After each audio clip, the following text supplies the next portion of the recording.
हाय मेरे प्यारे बच्चों, आप सभी लोगों का बीएस एजुकेशन हिंदी साहित्य के तरफ से डीपीएस एकेडमी में स्वागत है। आज हम लोग व्याकरण के अंतर्गत यह पांचवा वीडियो है। अगर आपको वीडियो का क्वालिटी अच्छा नहीं दिखाई दे रहा है तो वीडियो के दाहिने साइड ऊपर 3 डॉट है, जिस पर क्लिक करके आप वीडियो को क्वालिटी को बढ़ा लीजिएगा। इस आपको लिए यह गृह कर दिया जाता है जिसे आपको पढ़ना है, और आपको इस वीडियो का पीडीएफ 1 घंटा बाद ग्रुप में भेज दिया जाएगा, जिसके द्वारा आपको नोट्स भी तैयार करना है। अध्ययन की सरलता के आधार पर व्यंजन को निम्नलिखित 3 भागों में बांटा गया है। पहला क्या है? स्पर्शी व्यंजन। दूसरा अंतस्थ व्यंजन। तीसरा ऊष्म व्यंजन। इसके बारे में हम लोग विस्तृत रूप से जानेंगे। देखिए, स्पर्शी या वर्गीय व्यंजन किसे कहते हैं। हम किसी भी परिभाषा को अगर लंबे समय तक याद करना चाहते हैं तो हमें सबसे पहले उस के शब्द को, अर्थ को समझना चाहिए, जिससे हम उसे लंबे समय तक याद कर सकते हैं। देखिए, ये इसमें दिया गया स्पर्शी। सबसे पहले हम जानेंगे कि स्पर्श क्या होता है। तो आप सभी लोग जानते हैं कि स्पर्श मीन्स क्या होता है? छूना। स्पर्श मीन्स क्या होता है? छूना।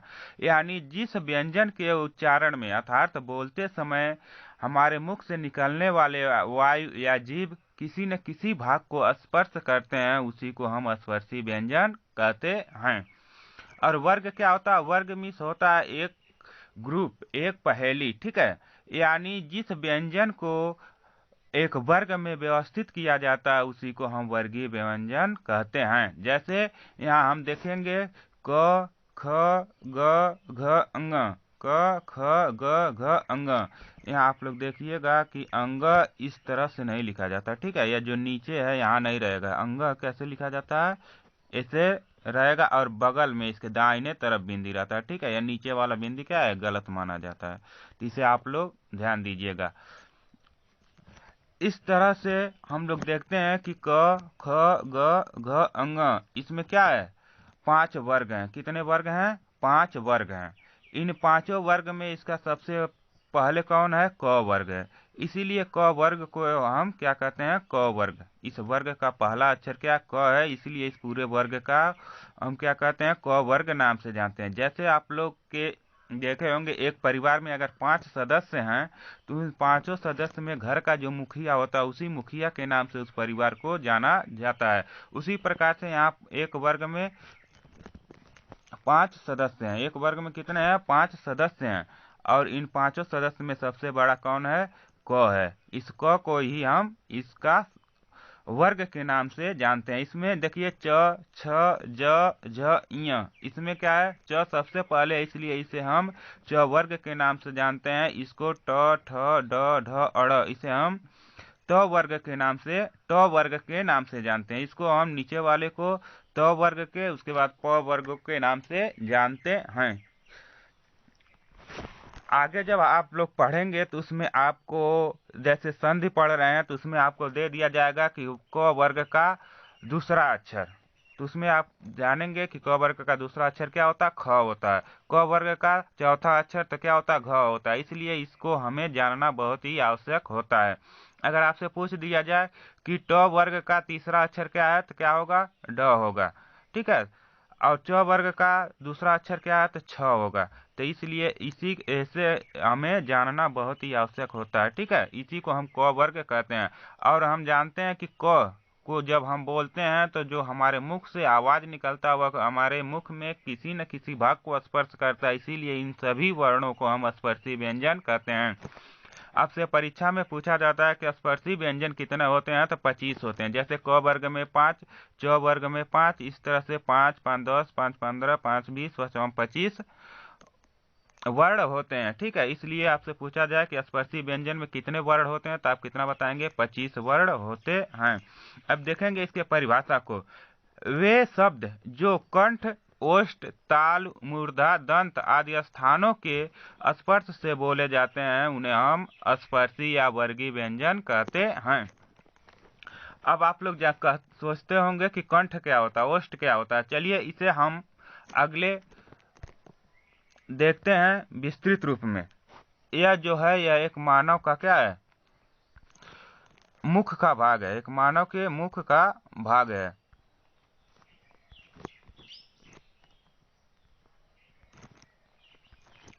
ये आप लोग देख रहे हैं क्या, एक मानव के मुख का भाग है। इसमें आप लोग जो भोजन करते हैं तो मुख के रास्ते जो पेट में जाता है, उसके गले में जो भाग होता है, इस भाग को हम क्या कहते हैं, कंठ कहते हैं। क्या कहते हैं, कंठ कहते हैं। और इसके बाद जब ऊपर आते हैं तो जो मुख में जीभ के ऊपर वाला जो भाग होता है, इसको हम क्या कहते हैं, तालु कहते हैं। और तालु में ही जो बीच वाला भाग होता है, उसके ऊपर वाला बीच का भाग होता है, उसी को हम मूर्धा कहते हैं। और तालु के ऊपर जो नाक के रास्ते वायु निकलता है, उसको हम नासिका कहते हैं। क्या कहते हैं, नासिका या नाक कहते हैं। और उसके बाद जब मुख में जो जीभ होता है, उसे आप सभी लोग जानते ही हैं, जीभ। और उसके बाद जो सामने दांत होता है, उसी को हम दांत कहते हैं, ठीक है। और दांत के सबसे बाहर वाला भाग क्या होता है, ओठ कहलाता है। क्या कहलाता है, ओठ। उसी को हम लोग ओष्ठ कहते हैं। क्या कहते हैं, ओष्ठ कहते हैं। तो हम लोग जिन वर्णों का उच्चारण करते हैं, उन वर्णों का उच्चारण करते समय अगर वायु कंठ से लग रहा है तो उसे हम कंठ स्थान कहते हैं। और तालु से लग रहा है तो उसे तालव्य कहते हैं। मूर्धा से लग रहा है तो मूर्धा कहते हैं। और नासिका से रास्ते वायु निकल रहा है तो उसे नासिका कहते हैं। और जीभ को अगर स्पर्श कर रहा है तो उसे जिह्वा कहते हैं। और ओठ को स्पर्श कर रहा है तो उसे ओष्ठ, दांतों को कहते हैं तो दांतव्य कहा जाता है। अब आप लोगों को समझ में आ गया होगा कि ओष्ठ, कंठ, तालु, मूर्धा, नासिक ये सब क्या होते हैं। चलिए अब हम लोग विस्तृत रूप में देखेंगे कि कंठ अब वे व्यंजन कौन कौन से होते हैं और किसे कहते हैं। वे व्यंजन जिनके उच्चारण करते समय वायु कंठ को स्पर्श करते हुए बाहर निकलता है, उसी को हम कंठव्य व्यंजन कहते हैं। जैसे आप लोग पढ़ेंगे, क बोलिए, आप लोग बोल कर देखिए। क बोल रहे हैं तो आवाज कहाँ से स्पर्श करके निकला है, कंठ से। कहाँ से निकला है, कंठ से। ख, ग, घ, ङ, ये सभी पांचों वर्ण आप लोग बोलेंगे तो आवाज जो निकलेगा वो कहाँ से निकलेगा, कंठ से निकलेगा। इसीलिए इसी को हम कंठ व्यंजन कहते हैं।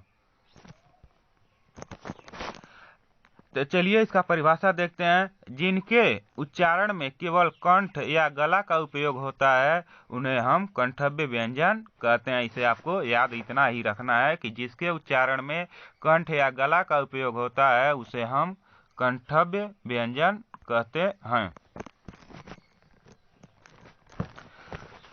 तो आप लोगों को समझ में आ गया होगा कि कंठव्य व्यंजन किसे कहते हैं। तो आपसे पूछा जाता है कि निम्नलिखित में से कौन सा कंठव्य व्यंजन है, तो आप इन पांचों में से कोई भी दे दिया जाएगा। तो अगर आप क से पूछा जाए तो आपको कौन बताएंगे, कंठ स्थान है। उच्चारण स्थान क्या है, कंठ है। ख से पूछा जाए तो उच्चारण स्थान कंठ है।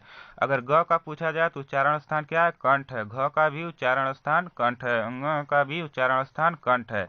इसके अलावा जो दो स्वर होते हैं, बोलिए, बोलेंगे तब भी इसका उच्चारण क्या होता है, कंठ होता है। आ का भी उच्चारण स्थान कंठ होता है। यहाँ से अधिकांश परीक्षाओं में प्रश्न पूछा जाता है, इसलिए इसे आप लोगों को याद रखना है कि क वर्ग में जितने भी वर्ण आते हैं वे सभी का उच्चारण स्थान क्या होता है, कंठ होता है। चलिए आगे देखते हैं। अब यहाँ हम लोग देखेंगे कि तालव्य व्यंजन किसे कहते हैं। तालव्य व्यंजन क्या होता है। तालव्य व्यंजन किसे कहते हैं। तालव्य, ताल मीन्स तालु, यानी जिस व्यंजन के बोलने पर हमारा जीभ या वायु तालु को स्पर्श करते हुए बाहर आता है, उसे हम तालव्य व्यंजन कहते हैं। जिसकी परिभाषा को देखेंगे, तालु और जीभ के स्पर्श से बोले जाने वाले व्यंजन जीभ के मोटे वाले भाग और तालु के स्पर्श से जो बोले जाते हैं, उसे हम तालव्य व्यंजन कहते हैं। इस तरह से आप लोग इसे याद कर सकते हैं। और आपसे पूछा जाता है कि बताइए निम्नलिखित में से कौन सा तालव्य व्यंजन है, ठीक है। तो आपको देखना है कि च वर्ग में, यानी च वर्ग में जो 5 वर्ण आते हैं वे सभी क्या होते हैं, तालव्य व्यंजन होते हैं। अगर परीक्षा में आपको दिक्कत हो रहा तो आप खुद बोल कर देख सकते हैं। च बोलिए, हमारे साथ बोलिए, च। तो आपका जीभ कहाँ स्पर्श कर रहा है, तालु को स्पर्श कर रहा है। जो मुख में ऊपर वाला तालु वाला भाग होता है वहां स्पर्श कर रहा है, इसीलिए इसे हम क्या कहेंगे, तालव्य व्यंजन कहते हैं। छ बोलेंगे तो छ बोलिए तब भी तालु को स्पर्श कर रहा है, ज बोलेंगे तब भी तालु को स्पर्श कर रहा है, इसलिए इन सभी व्यंजनों को हम क्या कहते हैं, तालव्य व्यंजन कहते हैं। अगर आपसे पूछा जाए कि ज का उच्चारण स्थान क्या है, बताइए ज का उच्चारण स्थान क्या है, तो आप क्या बताएंगे, ज का उच्चारण स्थान क्या है, तालु है। क्या है, तालु है, इसीलिए इसे हम तालव्य व्यंजन कहते हैं। इसके अलावा स्वर जो होते हैं, स्वर में छोटी ई, बड़ी ई, य और स, बड़ा स, इसका भी उच्चारण स्थान तालव्य होता है, तालु होता है। परीक्षा में एक चीज पूछा जाता है कि यह बड़ा वाला स, यह जो स है इसका उच्चारण स्थान क्या है, तो आपको हमेशा क्या बताना है, तालु है, यानी तालव्य व्यंजन है। इसके अलावा जो यह होता है खटखोड़ वाला स, इसको हम मूर्धन्य स कहते हैं, इसको हम क्या कहते हैं, मूर्धन्य स कहते हैं। और यह जो दांती स, यह जो छोटा सा होता है सपेरा वाला स, इसे हम क्या कहते हैं, दांती स कहते हैं। तो इसे आपको याद रखना है। बड़े वाले स को क्या कहते हैं, तालव्य स। खटकड़वा वाला स को क्या कहते हैं, मूर्धन्य स। और छोटे स को क्या कहते हैं, दांती स। यहाँ से भी परीक्षा में क्वेश्चन पूछा जाता है। तो यहाँ आपको ध्यान रखना है कि इन सभी को हम क्या कहते हैं, जो च वर्ग के व्यंजन होते हैं उसे हम तालव्य व्यंजन कहते हैं। इनका उच्चारण स्थान क्या होता है, तो तालु होता है। इनका उच्चारण स्थान क्या होता है, तालु होता है। चलिए अगला देखते हैं कि मूर्धन्य व्यंजन किसे कहते हैं। हम देखेंगे कि मूर्धन्य व्यंजन किसे कहते हैं। तो साधारण रूप में आप लोग जहाँ समझ सकते हैं कि जिन व्यंजनों के उच्चारण में मूर्धा को स्पर्श करते हुए वायु निकलती है, या हमारा जीभ मूर्धा में स्पर्श करता है, उसे हम मूर्धन्य व्यंजन कहते हैं। जैसे हमारा जो मुख होता है, इस तरह से हमारा यह जीभ है, जब जीभ सीधे तालु में स्पर्श करता है तो उसे हम तालव्य व्यंजन कहते हैं। लेकिन यही जीभ जब ऐसे मुड़ करके ऊपर तालु को स्पर्श करता है तो उसे हम मूर्धन्य स्वर कहते हैं। इसमें कौन कौन से वर्ण आते हैं, इसका परिभाषा देख लेते हैं। मूर्धा और जीभ के स्पर्श से बोले जाने वाले व्यंजन, या जीभ के पतले भाग और तालु के अगले भाग के स्पर्श से बोले जाने वाले व्यंजन को हम मूर्धन्य व्यंजन कहते हैं। अर्थात जिस व्यंजन को बोलने में हमारा जीभ मूर्धा को स्पर्श करता है उसे हम मूर्धन्य व्यंजन कहते हैं। इसमें ट वर्ग के जितने भी 5 वर्ण आते हैं वे सभी क्या होते हैं, उनका उच्चारण स्थान मूर्धा होता है। ट, ट बोलिए, देखिए आपका जीभ है जो है मुख में ऊपर जाएगा और पीछे की ओर मुड़कर वह तालु को स्पर्श करता है, इसीलिए इसे मूर्धा व्यंजन कहते हैं। ठ, ठ भी क्या है, मूर्धा उच्चारण स्थान है। ड, ढ, अड़, इन सभी का उच्चारण स्थान क्या है, मूर्धा स्थान है। यहाँ ढ इस तरह से लिखा रहेगा, ठीक है, तो इसे ध्यान में रखिएगा।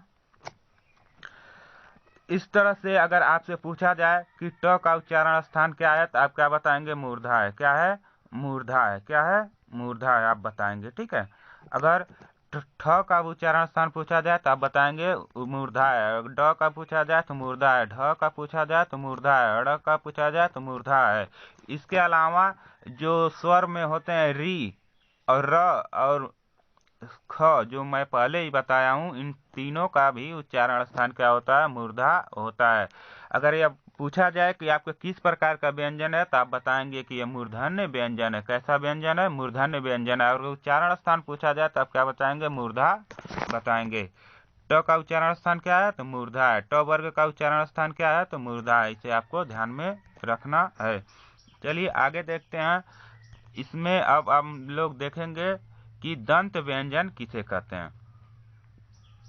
इसके नाम से ही स्पष्ट है कि जिसके उच्चारण में हमारा जीभ दांतों को स्पर्श करता है उसे हम दंत व्यंजन कहते हैं।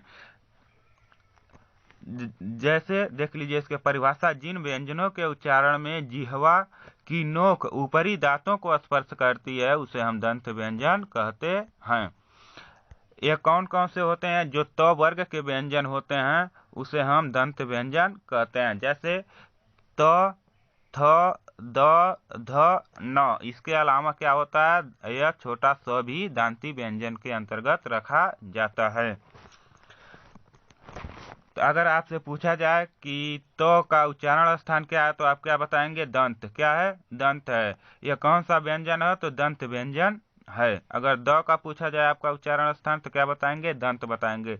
छोटा स का उच्चारण स्थान पूछा जाए तो आप क्या बताएंगे? दंत बताएंगे। अब देखेंगे कि ओष्ठ व्यंजन किसे कहते हैं। जिन व्यंजनों के उच्चारण करते समय हमारा मुख से निकलने वाले वायु ओठों को स्पर्श करते हुए बाहर आती है, उन्हें हम ओष्ठ व्यंजन कहते हैं। इसके परिभाषा देख लीजिए। जिन व्यंजनों के उच्चारण में दोनों ओष्ठों द्वारा श्वास का अवरोध होता है, यानी श्वास को रोका जाता है, उसे हम ओष्ठ व्यंजन कहते हैं। आप लोग बोलिए प। प बोलिए। देखिए जो वायु मुख से निकल रहा है वह क्या दोनों ओठों को स्पर्श करते हुए निकल रहा है, इसी कारण इसे ओष्ठ व्यंजन कहते हैं। अगर आपसे पूछा जाए कि प का उच्चारण स्थान क्या है तो आप बताएंगे ओष्ठ। क्या बताएंगे? ओष्ठ। प का उच्चारण स्थान क्या होता है? ओष्ठ होता है। अगर आपसे फ का पूछा जाए तो ओष्ठ बताएंगे। ब का पूछा जाए तो ओष्ठ बताएंगे। भ का पूछा जाए तो ओष्ठ बताएंगे। और म का उच्चारण स्थान क्या होता है तो आपको ओष्ठ बताना है। यह कौन सा व्यंजन है तो आप बताएंगे ओष्ठ व्यंजन है। कौन सा व्यंजन है? ओष्ठ व्यंजन है। यह आपको ध्यान में रखना है। अगर परीक्षा समय में आपको नहीं समझ में आ रहा तो उस वर्ण को एक बार दो बार बोल कर देखिए, आपको खुद समझ में आएगा कि प का उच्चारण स्थान क्या है। बोलिए प। प बोलिए। देखिए दोनों ओठों को स्पर्श करते हुए वायु निकल रहा है। अगर हम क बोल रहे हैं, क बोलिए। क बोल कर देखिए तो क बोलेंगे तो आवाज कहाँ से निकल रहा है? कंठ को स्पर्श करते हुए निकल रहा है। इसीलिए इस वर्ण को हम, इस वर्ग को कंठ व्यंजन कहते हैं। उम्मीद करता हूं कि आप लोगों को अच्छे तरह से समझ में आ गया होगा। चलिए अब अगला हम लोग पढ़ेंगे कि अंतस्थ व्यंजन किसे कहते हैं। अंतस्थ व्यंजन किसे कहते हैं? तो अंतस्थ व्यंजन, अंत मीन्स जो अंत हृदय से वायु निकले, ठीक है, हवा निकले, उसे हम क्या कहेंगे? अंतस्थ व्यंजन कहते हैं। इसका परिभाषा देख लेते हैं। जिसके उच्चारण में जीभ, तालु, दांत, ओठ का परस्पर स्पर्श होता है लेकिन पूर्ण रूप से स्पर्श नहीं होता, उसे हम अंतस्थ व्यंजन कहते हैं। अर्थात ऐसे व्यंजन जिसको हम बोलते हैं तो जीभ, तालु और दांत, ओठ का स्पर्श होता है लेकिन वह पूर्ण रूप से उसे स्पर्श नहीं करता, उसी को हम अंतस्थ व्यंजन कहते हैं। जैसे य, र, ल, व, यह क्या है? अंतस्थ व्यंजन कहलाते हैं। य और व को हम अर्धस्वर भी कहते हैं, इसे भी आपको ध्यान में रखना है। य और र को हम क्या कहते हैं? अर्धस्वर कहते हैं। य और व को अर्धस्वर कहते हैं, यहाँ र नहीं होगा, व होगा। य और व को हम क्या कहते हैं? अर्धस्वर कहते हैं। इसका परिभाषा यह भी होता है कि जिस व्यंजन को बोलने में वायु अंदर की ओर जाता है उसे हम अंतस्थ व्यंजन कह सकते हैं, कहते हैं। जैसे य बोलिए। य आप बोल रहे हैं तो जो वायु है वह अंदर की ओर जा रहा है, इसीलिए इसे हम अंतस्थ व्यंजन भी कहते हैं। र को बोलकर देखिए, इसमें भी उसी तरह का हो रहा है। ल, व, ये सभी क्या अंतस्थ व्यंजन होते हैं। आपसे पूछा जाता है परीक्षा में कि अंतस्थ व्यंजन कितने होते हैं तो आप कितने बताएंगे? 4। अंतस्थ व्यंजन कितने होते हैं?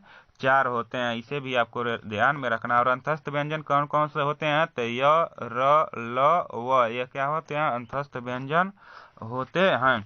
अब अगला देखते हैं। तीसरा जो है वह क्या है? ऊष्म व्यंजन। तीसरा क्या है? ऊष्म व्यंजन।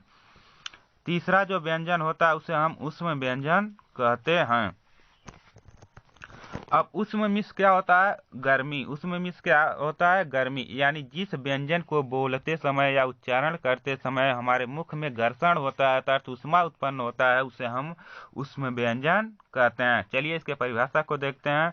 जिन व्यंजनों के उच्चारण में वायु मुख में किसी स्थान विशेष पर घर्षण करती है या रगड़ती है, उसे हम ऊष्म व्यंजन कहते हैं।